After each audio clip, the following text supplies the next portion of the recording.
उत्तर प्रदेश में 10 सीटों पर प्रस्तावित उपचुनाव के बीच कांग्रेस और समाजवादी पार्टी हाईकमान के बीच अहम बैठक हुई। यह दावा न्यू इंडियन एक्सप्रेस की एक रिपोर्ट में किया गया है।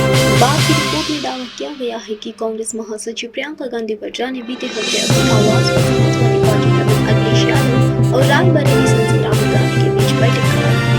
हाल के लोकसभा चुनाव में उत्तर प्रदेश में सपा और कांग्रेस ने बसपा को हरा दिया, लेकिन ऐसा माना जा रहा है कि राहुल और अखिलेश के बीच करीबी संबंध नहीं है। रिपोर्ट के अनुसार सूत्रों ने कहा कि दोनों के बीच करीबी रिश्ते न होने के फायदा उठाने की कोशिश हो रही है।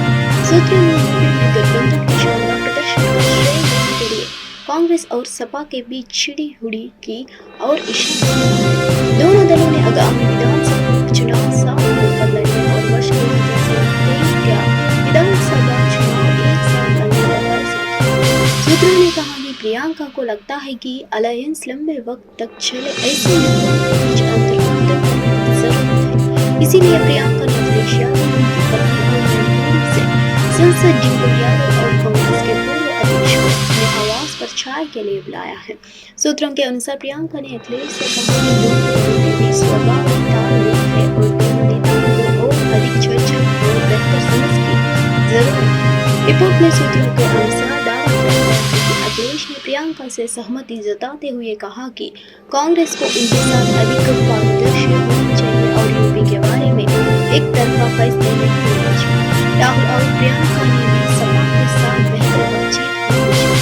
अखबार की रिपोर्ट में दावा किया गया है कि राहुल ने कांग्रेस महासचिव और सपा की ओर से किसी एक नेता के बीच बातचीत पर जोर दिया है।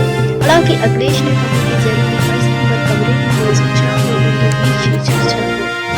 प्रधानमंत्री मोदी ने बजट सत्र से पहले देश को संबोधित किया। इस दौरान पीएम मोदी ने कहा, आज सावन का पहला सोमवार है। इस पावन दिन पर एक महत्वपूर्ण सत्र शुरू हो रहा है। मैं सावन के पहले सोमवार पर देशवासियों को शुभकामनाएं देता हूँ। आज संसद का मानसून सत्र शुरू हो रहा है। आज पूरे देश की नजर इस पर है। यह एक सकारात्मक सत्र होना चाहिए। पीएम मोदी ने कहा, एक गर्व का विषय है कि 60 साल के बाद कोई सरकार तीसरी बार वापस आए और तीसरी बारी का पहला बजट रखने का सौभाग्य प्राप्त है।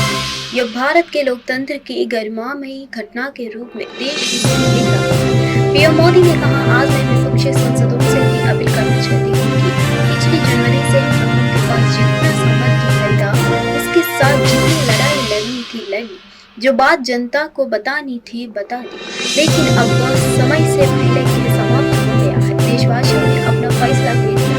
अब चुने हुए सांसदों का कर्तव्य देश के लोगों के लिए है। अब सभी सांसदों की यह जिम्मेदारी है कि वे दल से ऊपर उठकर देश के लिए लड़े। पीएम मोदी ने कहा, कल हम जो बजट पेश करेंगे वह अमृतकाल का महत्वपूर्ण बजट है। हमें 5 साल का जो अवसर मिला है, ये बजट हमारे उन 5 साल की दिशा तय करेगा। ये बजट 2047 के विकसित भारत के सपने मजबूत देने वाला होगा। पीएम मोदी ने कहा, इस नई संसद के गठन के पहले सत्र में 140 करोड़ देशवासियों की जिस बहुमत के साथ इस सरकार की सेवा करने का देशवासियों ने हुक्म दिया, इस सरकार की आवाज को कुचलने का अलोकतांत्रिक प्रयास हुआ है। 2.5 घंटे तक देश के प्रधानमंत्री का गला घोटने का, आवाज को दबाने का, रोकने का प्रयास हुआ है। लोकतांत्रिक परंपराओं में इनका कोई स्थान नहीं हो सकता और इसका उन्हें कोई पश्चाताप नहीं है। दिल में दर्द तक नहीं है। उन्हें देशवासियों ने हमें देश के लिए भेजा है, ना कि दल के लिए। यह सदन दल के लिए नहीं, देश के लिए है। केंद्र सरकार ने राष्ट्रीय स्वयंसेवक संघ को लेकर एक बड़ा फैसला लिया है। सरकार ने आरएसएस के कार्यक्रमों में सरकारी कर्मचारियों के शामिल होने पर लगी रोक को हटा दिया है। अब सरकारी कर्मचारी भी संघ के कार्यक्रमों में शामिल हो सकेंगे। 1966 में तत्कालीन कांग्रेस की सरकार ने यह बैन लगाया था। अब 58 साल बाद इसे रद्द किया गया है। 9 जुलाई 2024 को सरकार की तरफ से जारी किए गए आदेश में कहा गया है कि आरएसएस की गतिविधियों में सरकारी कर्मचारियों के हिस्से लेने के संबंध में ये आदेश जारी किया जा रहा है। आगे लिखा है, समीक्षा करने के बाद यह निर्णय लिया गया है कि 30 नवंबर 1966, 25 जुलाई 1970 और 28 अक्टूबर 1980 को जारी किए सरकारी आदेशों से राष्ट्रीय स्वयंसेवक संघ को नाम हटा दिया जाए। बीजेआईटी से हेड अमित मालवीय ने इस फैसले की जानकारी दी।